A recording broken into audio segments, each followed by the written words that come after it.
My name's James Wood. This is the ASICS Novablast 4. Let's get into the review.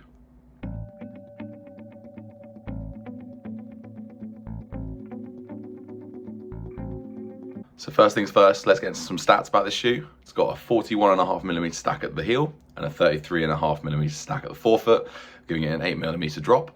Weighs in at about 260 grams in my UK size 9, making it a fairly kind of mid of the range running shoe.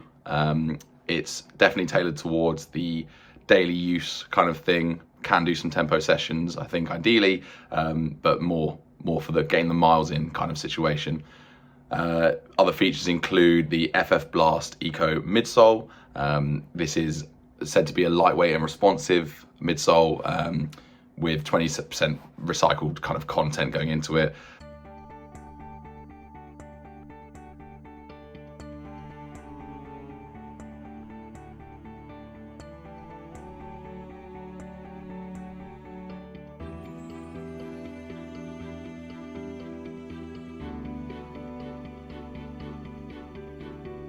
There has been some evidence in the past, or some speculation in the past, should I say, about recycled midsoles. Obviously, it's good to recycle and reuse these materials. We don't want to, absolutely kill through them, but there are things to suggest that maybe they don't, give as much back as the non-recycled midsoles. That, might change as they get better at recycling it and getting more out of it. But, at the end of the day, they are a compressive thing. They're soft, generally speaking, quite soft, and that means that they compress, and even when recycled, I think that means they lose a little bit of their spring and a little bit of that punch that maybe you get from them. However, I think that possibly in a shoe like this, it might not be too much of an issue. It might be more of an issue in something like, say, the Metaspeed Sky Paris. It just could be potentially more of an issue there.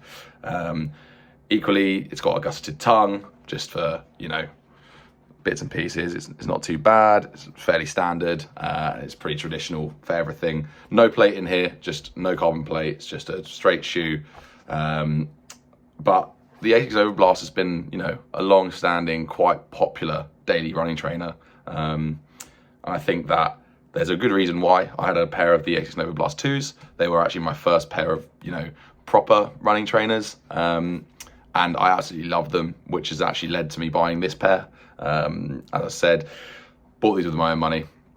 I'm not being paid at all to make this video, so my thoughts will be completely honest and true. But yeah, let's get further into the upper first. So the upper, nothing in particularly special about this. I would say that traditionally it's quite a comfortable shoe. Like I said, it's a daily training shoe, so you get quite a lot of comfort from this, hence the, I'd say, slightly higher weight, but 260 grams isn't too bad. It's got a fair amount of cushioning. If you look here, in and around the heel and the sides, it's very, very comfortable as far as I've found. I had absolutely no problems with it, straight out of the box. Fits like a glove. I'd say go true to size in yours. There's plenty of room in the toe box as well. I haven't had any issues with, feeling too narrow or anything like that. Again, it's a really well-built daily shoe. The upper is nice and breathable at the front. It's, when it gets to being really hot in the UK, in my Novablast 2s, I was very aware of how hot my feet got once it got, warm. It's not the most breathable upper. It's nothing like a really lightweight upper like the Metaspeed Sky Paris or even the Pro 3s. So keep that in mind. I've gone for the white colorway here specifically to try and limit the amount of heat that is retained through my shoe. My old Novablast 2s were black, so it's little things, but they will feel quite warm on your feet if it's 25 degrees plus. But really, which shoe doesn't at that point? I think that's kind of a bit of a void, but a potential issue if you're someone that struggles with a lot of heat coming out your feet, that kind of thing. But yeah, onto the laces. Standard laces, nothing specific here, unlike the Sky Paris, which obviously have the kind of notch laces. These don't. These are pretty standard out the box, but as to be expected. They're really good. They do exactly what they say on the tin. They're not too stretchy or anything. That's one of the issues I've had previously with shoes of this kind. You get stretchy laces that just you can't quite get a proper lockdown, but I've had absolutely no problem getting a good lockdown with this. I've done, the the runner's knot just to get good heel lock, but that's just a personal preference I do on pretty much every pair of shoes that I own. So not too much complaining about there. I will say the tongue, gusseted tongue, you get a little bit of bunching if you just do it quickly, so just make sure to take the time just to spread that out evenly. It's not too difficult to do. It really is quite straightforward. But yeah, outside of that, I think the upper is excellent and the comfort is superb in general. Such a comfy shoe. I can, you know, absolutely from an upper point of view say it is a very good daily shoe. Absolutely no problems with it so far. So onto the midsole. As I said, this is an FF Blast Eco midsole, which, like I said earlier, is meant to be lightweight and responsive, and it's got 20%, you know, recycled content. I think the key, as you would have heard in that stat at the start, 41.5mm heel and a 33.5mm stack at the forefoot. That 8mm drop is quite big, but you can see just quite how much foam you're getting at the back of the shoe there. Your foot does sit slightly below that inside, but it is just a big old chunk of foam at the back, which obviously for this shoe being a daily shoe means you can use it at very slow paces and be very comfortable. You know, you feel cushioned. It is not the most cushioned thing I've ever used, but that would be, you know, something like the Nike Invincible or even the Alpha Fly. If you run slowly on it, you end up in the big chunk at the back of the Alpha Fly 1 specifically. I found them very soft. But it depends on your preference. I'd say these are, you know, towards that top end of squishy, but not overly to the point where you kind of feel like you get nothing back from them. They're just comfortable to run in.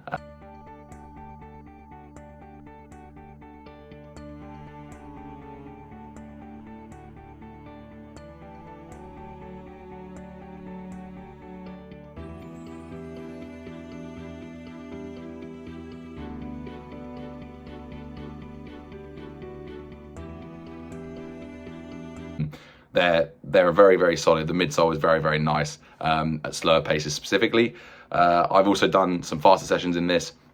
I've actually just got back from just doing a kind of a quick 5K, just a build up of speed, and just to try and put this through its paces a bit and see how it picks up once you start picking up the pace. I've been, you know, spoiled enough to be running in a lot of carbon shoes recently, and that obviously they have so much give back because of the carbon plate involved in the middle. That's obviously not the case here, and so it's kind of purely on the midsole and how quickly it gives you that bounce back. And to be fair to it, considering it doesn't have a plate and everything else, the weight, this shoe can move a bit. I'm not going to try and sit here and pretend like it's a fast shoe, because it isn't. It is a very good daily one shoe kind of fits all scenario. You could run a marathon in this thing and you could also do a tempo session. Are you going to get a 5K PB in this versus wearing something like the Meta Speed Sky Paris? Absolutely not. At the end of the day, it's not built for that. It is designed for that everyday usage, getting the miles in, durability. So from a midsole point of view, it's excellent for what it's built for. But you can, you know, absolutely use it for all types of sessions and you'd be pretty happy with it. It just won't, you know, blow you away. But again, what shoe does all of those things and blows you away and can do slow runs? I would struggle to find a shoe that has a more well-rounded, you know, scenario than the Novablast 4. So the midsole is absolutely top tier for what it's built for, as far as I'm concerned.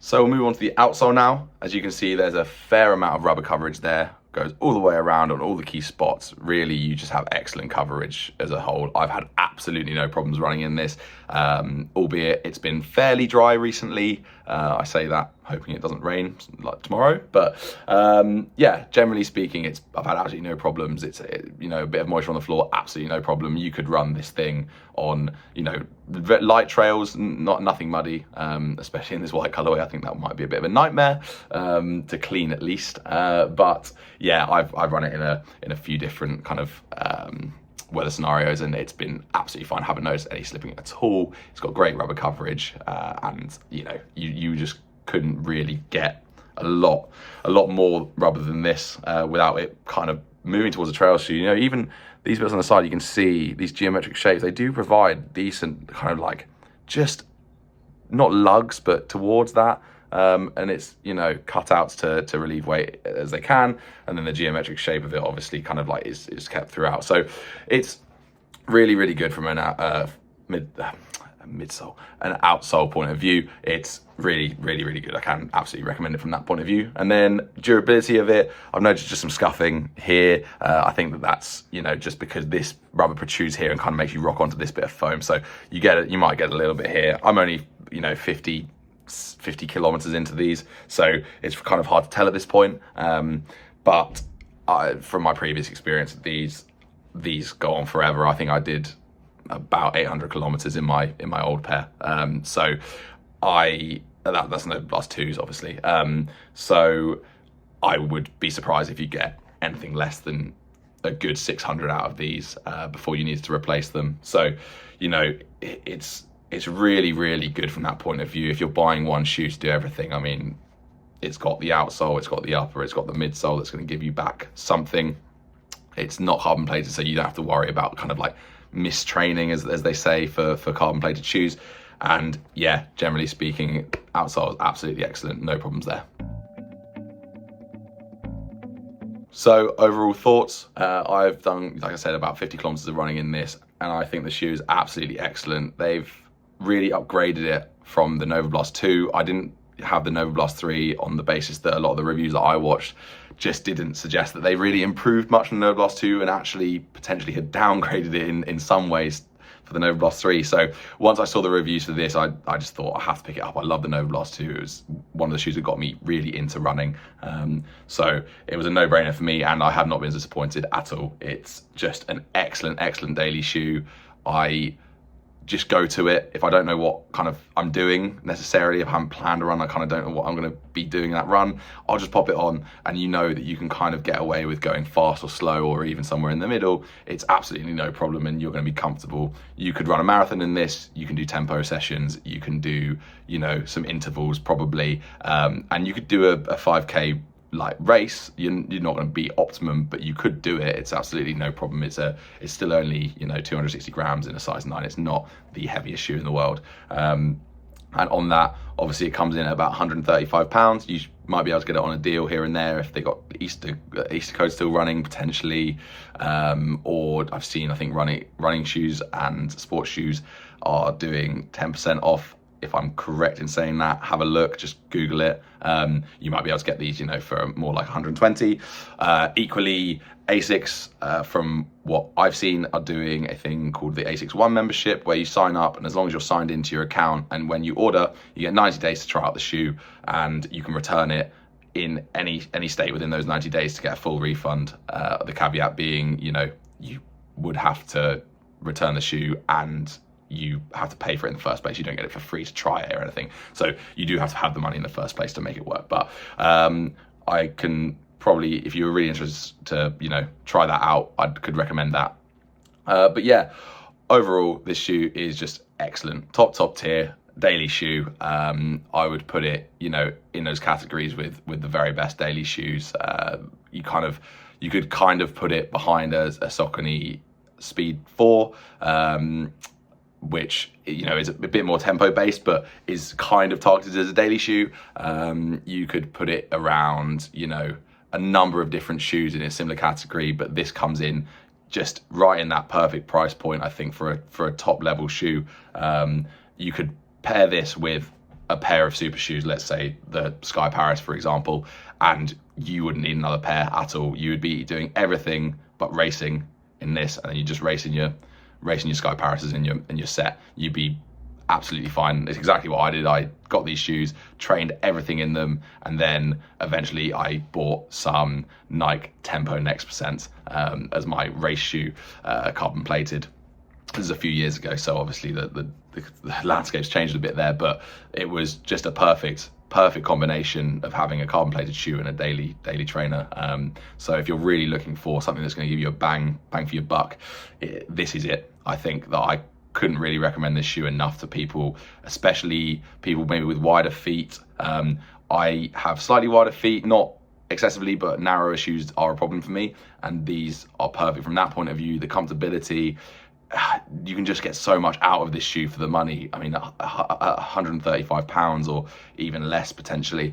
It is just an excellent shoe, and you could really do a lot worse than grab this. So if you find it on a deal, especially anything under £100, I think is just an absolute no-brainer. I'd probably get another pair if I saw some at 90 quid. Just absolutely excellent. So for me, rate out of 10 and how it feels, it's a 9 out of 10, purely just because you couldn't just do an all-out effort, and that's really not what the shoe is designed for. But you know, at the end of the day, the bar's quite high with shoes these days, and I'm going to just put it down to a 9 for that reason. But yeah, absolutely love this shoe. No complaints really from any point of view, due to the price, cost of performance, everything. I think it's absolutely excellent. Though yeah, 9 out of 10 for the ASICS Novablast 4. So that's it for the review on the ASICS Novablast 4. Thank you for watching, I really appreciate it. If you enjoyed this video, please subscribe, leave a like, drop a comment if there's any specific kind of shoes or types of video you want to see, anything you would like to see more of in the videos.